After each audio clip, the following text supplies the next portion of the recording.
Welcome to your daily dose of hope. I'm Phyllis Nichols, and I'm glad you're here.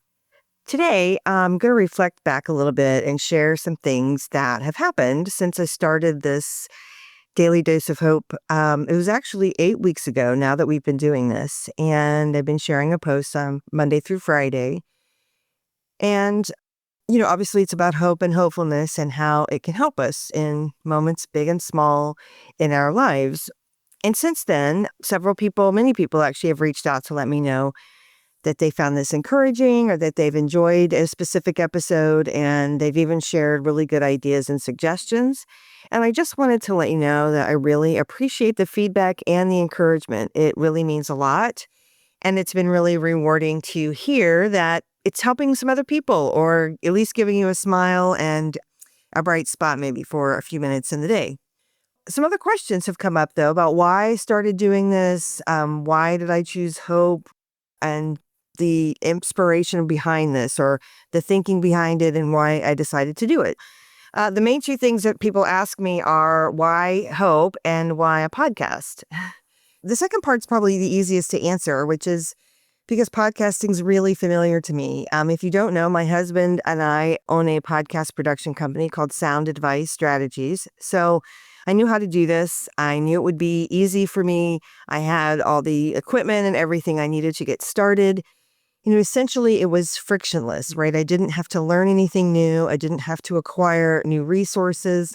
I didn't need to ask for help. I had just had everything. I knew how to do it. And this was kind of a big deal too, I let myself do it imperfectly.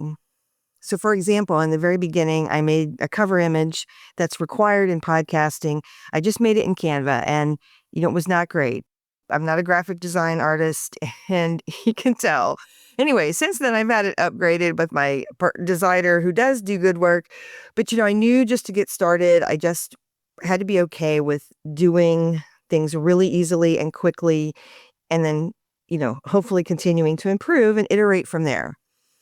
I knew that I wanted to keep the messages really short. So intentionally, there's no intro or outro or any special sort of anything like that. A lot of times we like to do that. I think it can make a show sound nice, but I knew that would just make it sort of one more step involved in the process. And I wanted to keep it really simple. There's really no editing. Well, except that's not quite true. Kelvin, my husband, does edit these for me. And while there's not that much to do, he's a really gifted editor, and he really makes me sound better, and he makes the show sound better. So I appreciate it. But the fact that they're only an average of about 3 minutes long means it doesn't take him too long to do that. So that's kind of cool. All right. This other part of the question, why hope? Well, to be honest, I spent most of December and January fretting and worrying and sometimes just freaking out about what might be coming and what might be happening, what might happen in the future, how it may impact me personally, how it might hurt our business, other people that I care about, how it might impact them. It was very often I felt really unhopeful, right? It felt very doom scrolling, right? Like I would just read the news, and it just was not a good cycle. It was not helpful. It wasn't good for my mental health. And I just decided, I have to shift this. I can't sit around thinking about horrible things that might happen. I need to just change how I'm thinking about all of this and how I'm responding in my day-to-day life. So I started reading up on mindset shifts and talking to some people who are very skilled with that.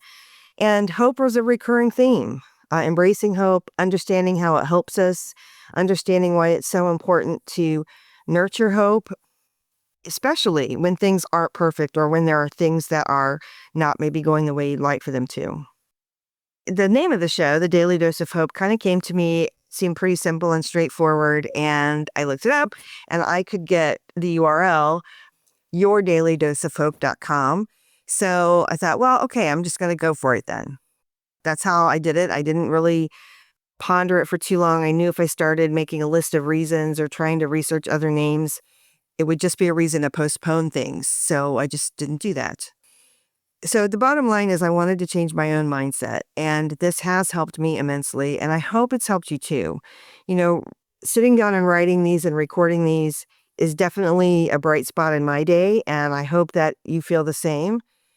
And the last part I want to share with you is I hope that maybe this will help you embrace jumping in and taking action on something maybe that's just been a little idea or spark of an idea in your mind.